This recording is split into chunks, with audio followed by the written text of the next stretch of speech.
Chapter 25, Called to the Carpet. Odin realizes the error of his ways. Pairing the pantheons up with one another has been an utter disaster. The Romans undermine the Greeks, and Athena has a hard time leading them. The Celts are not physically able to support Tyr, a powerful war god and a son of Odin. The Celts fight mightily, of course, but are simply overmatched by their forces. And there is no love lost between the Persians and the Mesopotamians. Neither side will budge.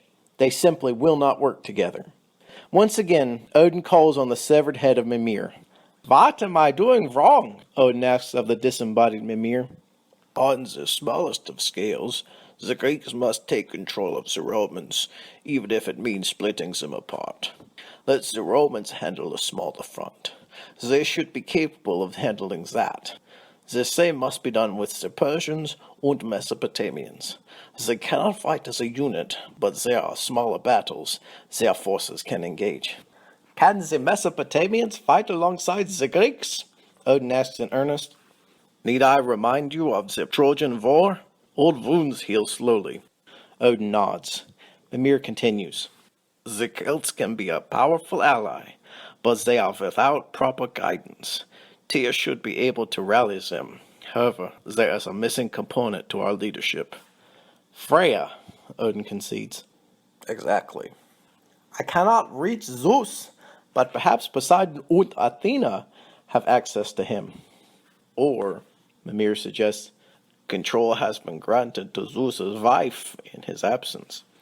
That is a possibility, although a remote one at best. Summon Athena first. See if she can help us.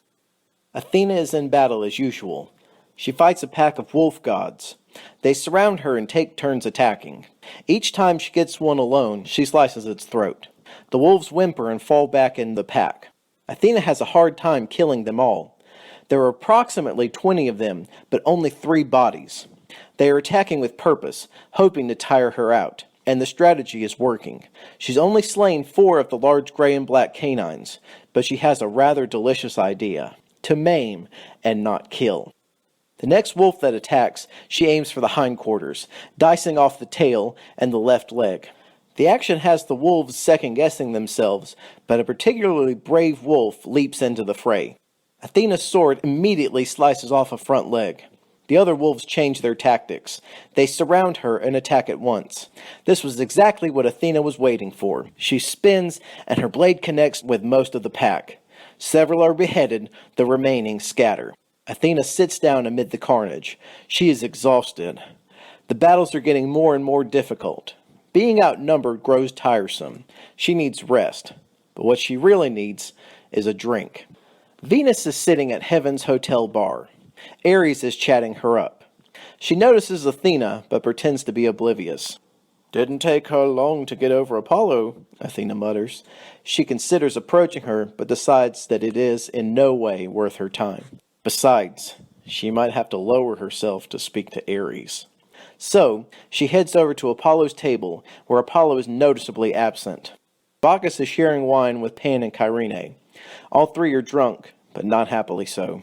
Bacchus rises when Athena ducks under the velvet rope. "Please tell me you have some good news," he says, in lieu of a greeting. "I killed a bunch of wolf gods today, but I assume that's not what you meant." Bacchus sighs. "Still no word on Apollo?" "Sorry. I have no idea when, or even if, he'll be back." Kyrene speaks up. "I've heard rumors. Apollo is on Earth, but both Freya and Pluto are missing." Athena dives on this. "Rumors? From where?" "From the trees and the woodland creatures. When the darkness travels through the forest, they speak rather loudly. They don't always account for the fact that we have ears everywhere." "What are they saying about Pluto? I haven't seen him on the battlefield."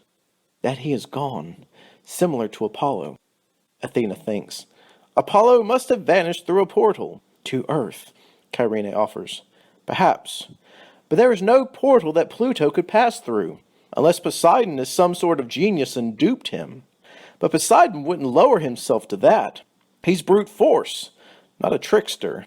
"But Mercury is," Bacchus says. "Could the Roman-to-Roman connection be at play here?"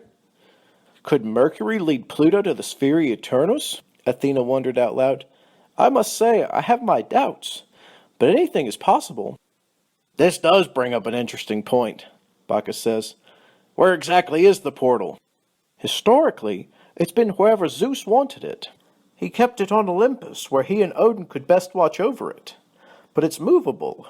Zeus's philosophy was to transfer it to Valhalla at times, as Odin is the god he trusts the most.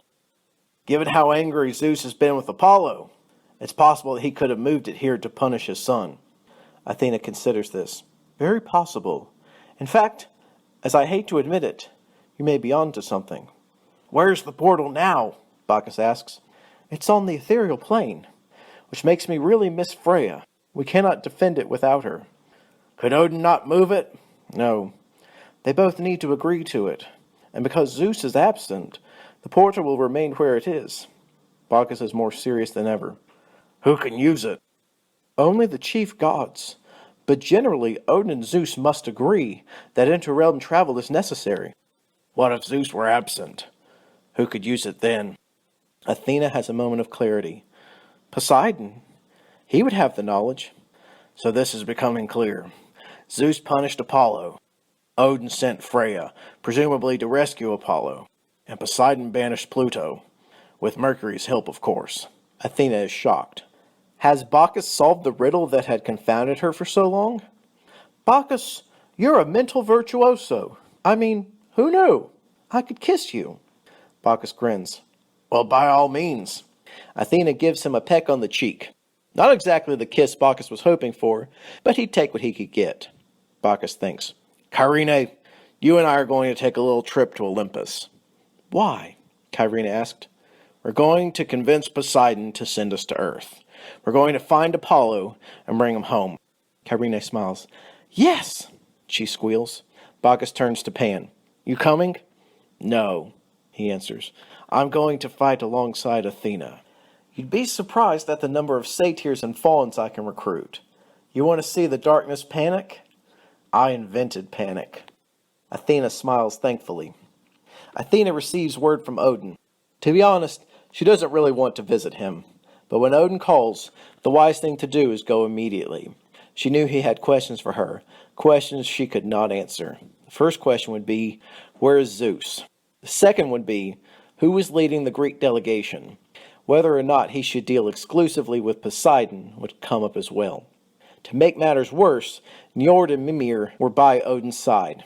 She feels like a philosophy student forced to defend a paper. It takes a lot to rattle Athena. However, she is about to be rattled. Odin speaks first. Athena, as I'm sure you know, the Sphere Eternus is dangerously close to falling into enemy hands. Of course, she replies. And I would very much like to move it. Unfortunately, neither you nor Poseidon have been able to locate Zeus. This presents a most serious problem. Athena is nervous. She hates asking questions she doesn't know the answer to. Forgive my ignorance, but could another god be of aid? Jupiter? Ahura Mazda? Canopus? Odin bends his ear down to listen to Mimir. Absolutely not. Because Olympus and Valhalla currently hold control, only a god of Olympus can release it to me. I must say, I am most troubled by the disappearance of Zeus. I understand, but you should know I am equally troubled by Freya's disappearance. I suspect that you sent her away. Silence! You have no business questioning my intentions. This act was done to rescue your unworthy brother. He was supposed to join our fight, but I suppose that is not the case.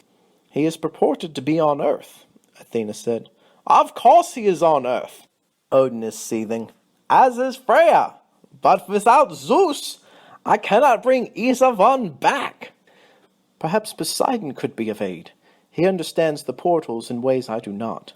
Well then, you have wasted enough of my time, Odin barks. Get back to the battlefield and do something useful. Athena is not used to bowing before any god, but she has little choice. Yes, my lord. While Athena sulks to her chariot, Odin discusses what has happened with his advisors. Njord shows concern. There was little reason for you to be so angry with her, he says. She is doing the best she can with limited resources. Mimir agrees. It was a mistake to send Freya to retrieve Apollo.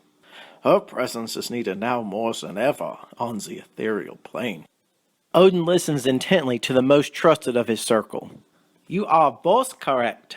Please see to it that an apology is delivered to Olympus for Athena. And perhaps the time has come to meet with Poseidon again. If we can move the portal here, we will buy time until our forces reach full capacity.